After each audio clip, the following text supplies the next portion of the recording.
Hola, ¿qué tal amigos? Mi nombre es Pam, yo soy ingeniero en acuicultura y esto es Acuarismo de la Mano.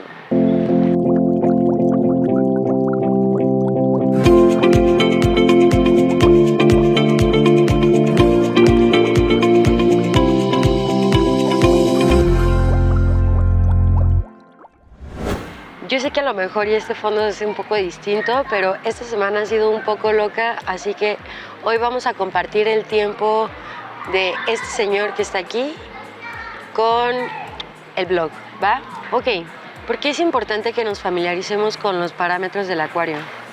La realidad es que cuando tenemos un acuario, si aprendemos a cuidar del agua, los peces se dan solos. Aprendiendo a leer qué características en el agua necesita mi pez y aprendiendo a cuidar el agua para mantener esas características, lo demás se va a dar de la mano, sin ningún problema. Entonces es importante que cuando estemos empezando un acuario, igual y no nos la sepamos de todas con los parámetros, pero es importante que sepamos que existen y poco a poco nos vamos a ir familiarizando para saber qué significan, cómo interpretarlos, cómo cuidarlos y cómo corregirlos. Y esta va a ser nuestra primera charla sobre parámetros en nuestro acuario. Ok, entonces, ¿qué van a ser estos parámetros en mi acuario? Van a ser características que nos van a dar la pauta de si estamos haciendo algo malo o si estamos haciendo algo bueno. Y son también en gran medida los que nos van a dictar qué tipo de peces podemos tener. Ahora, ¿cuál va a ser el primero de estos parámetros del que nos vamos a familiarizar el día de hoy? En la sesión pasada hablamos un poco sobre el ciclo del nitrógeno. Hoy lo vamos a retomar y lo vamos a retomar porque es muy importante que suceda en mi acuario. Si el ciclo de nitrógeno no pasa, muy probablemente se me van a morir los peces. Al cabo de un tiempo se van a terminar muriendo. Entonces, ¿en qué consiste el ciclo del nitrógeno? En palabras sencillas, el ciclo del nitrógeno es la degradación de sustancias tóxicas en mi acuario o desechos de los peces, en otras palabras. Cuando los peces defecan, cuando los peces respiran, el alimento que los peces no se comen, en mi acuario se van a terminar degradando y todo eso va a terminar convirtiéndose en la primera fase del ciclo del nitrógeno, o mejor conocido como amoníaco. Ahora, ¿cómo se genera el amoníaco en mi acuario? Tiene varias formas de entrar. Puede ser por el alimento que los peces no se comen. La proteína que tiene el alimento se degrada y termina siendo amoníaco. También puede ser generado por los peces por medio de las branquias. Cada vez que ellos respiran, generan amoníaco, así como cuando nosotros respiramos y generamos dióxido de carbono. Y cuando alguno de los peces se muere y no lo sacamos, o una planta, un caracol, todo lo que alguna vez tuvo proteína se va a degradar en mi acuario y va a terminar convirtiéndose en amoníaco. Esa es la primera fase del ciclo del nitrógeno. Ahora, ¿por qué es peligroso el amoníaco? Es una sustancia que en muy poquitas cantidades los peces se pueden empezar a morir. Genera una intoxicación en los peces, puede llegar a quemarle las branquias y al no poder respirar bien, pues los peces se empiezan a intoxicar. Poquito amoníaco empieza a causar ya una mortandad considerable, ¿sale? Entonces yo necesito que el amoníaco se degrade, se convierta en otra cosa, y de ahí la importancia que suceda el ciclo del nitrógeno.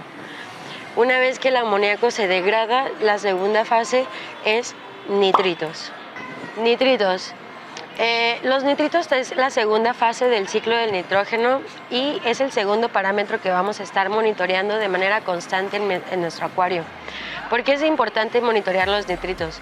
Esta es una sustancia que, al igual que los amoníacos, en poquitas cantidades ya resulta tóxico para los peces.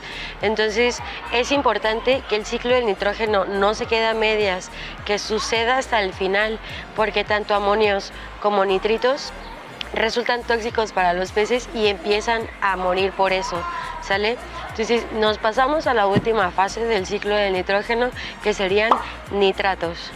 En la última fase del ciclo del nitrógeno lo que obtenemos son nitratos. suenan muy similar, nitritos, nitratos, pero son distintos.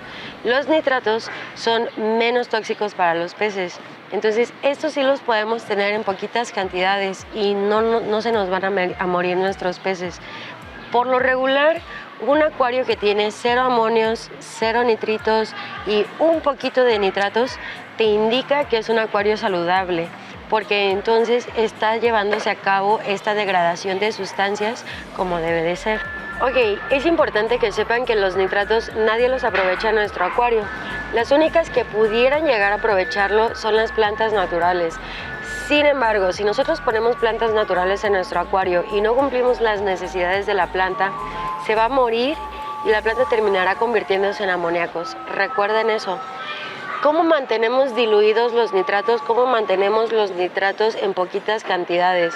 Haciendo cambios de aguas parciales de manera cíclica. Frecuencias y cantidades de cambios de agua lo vamos a ver en otros videos cuando veamos mantenimientos de acuario y estas cosas. Entonces, llevamos 3 parámetros importantes que tenemos que estar checando o que tenemos que controlar en nuestro acuario: amonios, nitritos y nitratos. Estos 3 parámetros, si se acumulan demasiado en nuestro acuario, terminan siendo tóxicos y se mueren nuestros peces. ¿Cómo mantenemos o cómo hacemos que suceda el ciclo del nitrógeno cuando nosotros añadimos bacteria viva? Ella es la que se va a encargar de degradar estas sustancias, de llevar a cabo el ciclo del nitrógeno y que nuestros peces estén saludables. Del siguiente parámetro del que vamos a platicar hoy es del pH. A lo mejor ya hemos escuchado un poquito al respecto. El pH nos va a indicar qué tan ácido es una sustancia o algo en particular, porque la fruta puede tener cierto tipo de pH, nuestro cuerpo tiene cierto tipo de pH. De manera general lo podemos clasificar en 3 principalmente: pHs ácidos, pHs neutros y pHs alcalinos. Breve explicación. La escala del pH es del 0 al 14. Entre más bajo sea el pH, más ácido es. Por lo tanto, de 6, 5, 4, 3 hasta el 1, estamos hablando de un pH cada vez más ácido. Entre más cercano al 1, más ácido es. Los pHs que se mantienen entre 7, otra vez. Los pHs que se mantienen entre 7, 7,5, tal vez 8, se pudieran decir que son pHs neutros. Ni muy ácido, ni muy alcalino, ahí en el medio. Y tenemos por otra parte los pHs alcalinos, arriba de 8, 9, 10, lo más cercano a 14, más alcalino se vuelve, que sería todo lo contrario a un agua ácida. Por otra parte, hay peces que son de pHs neutros o de pHs alcalinos. Si nosotros tenemos ese tipo de peces en un agua ácida, lo que ocasionaríamos es una acidosis en el cuerpo del pez y también va a terminar muriéndose. Dejan de respirar de manera correcta, causa herida en las branquias también porque el agua es muy ácida, quema el tejido y pues es muy doloroso para los peces. Al final terminan muriéndosenos. Lo recomendable es mantener el pH entre 7. Los peces de pHs ácidos pudieran llegar a adaptarse un poco bien a los pHs neutros y los de pHs alcalinos sin problemas se adaptan a los pHs neutros. Lo ideal sería mantener el pH en nuestro acuario en 7 si estamos empezando. 7 es neutro. Casi todos los peces se pudieran adaptar al 7.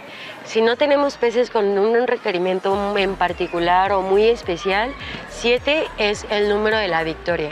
Teniendo nuestro acuario en un pH 7 es casi seguro, los peces que llevemos se nos van a adaptar y no se van a morir a causa de un pH inadecuado. Por último, vamos a platicar sobre 2 parámetros más. Estos 2 parámetros van un poco de la mano. Vamos a hablar sobre la dureza y la alcalinidad.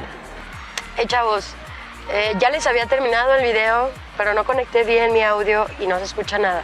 Así que ahí les va lo último. Vamos a definir dureza general y alcalinidad. Ahora, ¿Cuáles van a ser las principales diferencias entre la dureza y la alcalinidad? La realidad es que la alcalinidad mide la cantidad de bases que tenga mi agua y la dureza hace referencia a la cantidad de sales, ¿sale? Las podemos definir de dos formas, la dureza general, o mejor conocida como GH, y la dureza temporal, que es más conocida también como KH. Entonces, pudiéramos decir que cuando estamos midiendo la dureza general, o sea, GH, en realidad estamos midiendo todos los minerales que estén disponibles en mi acuario, todos, sin distinción alguna. Y cuando medimos específicamente lo que son las KHs, en realidad solo estamos midiendo carbonatos y bicarbonatos. ¿Por qué medimos estos por separado? Los carbonatos y los bicarbonatos nos van a ayudar entonces a que nuestro pH se mantenga estable o inestable. De ahí la importancia que nos vayamos familiarizando también con este término, dureza general, todos los minerales disponibles, y dureza específica, solo carbonatos y bicarbonatos que influyen en mi pH. Chicos, la realidad es que existen muchísimos otros parámetros en que hay que estar monitoreando en el acuario. Por mencionar algunos, pudieran ser la conductividad, pudiera ser la cantidad de fosfatos, pudiera ser la cantidad de calcios, pero ¿de qué va a depender esto? Del tipo de acuario que tengamos y de la experiencia que vayamos adquiriendo. Los parámetros de los que hemos hablado hasta el momento de hoy, en realidad son los básicos. Vamos un paso a la vez. Nos vamos a ir retomando a lo largo del blog, los vamos a ir comprendiendo de mejor manera, pero definitivamente nos vamos a ir familiarizando muchísimo más con estos parámetros. Chicos, eso es todo por el capítulo del día de hoy. En realidad es una muy leve charla respecto a los parámetros físico-químicos del acuario. Sepan que existen, sepan que hay que manejarlos, aunque sea un poquito, pero no se preocupen, los vamos a estar retomando constantemente en el canal. Vamos a aprender a leerlos en el siguiente capítulo. Vamos a utilizar un kit de colorimetría para poder hacer la lectura adecuada, y también vamos a aprender a utilizar unas tiras reactivas en las que nos vamos a poder ayudar para hacer la lectura de estos parámetros. Vamos a aprender cómo interpretarlos y vamos a ir aprendiendo también a cómo corregirlos en caso de que no estén en los niveles óptimos. Los espero, chicos.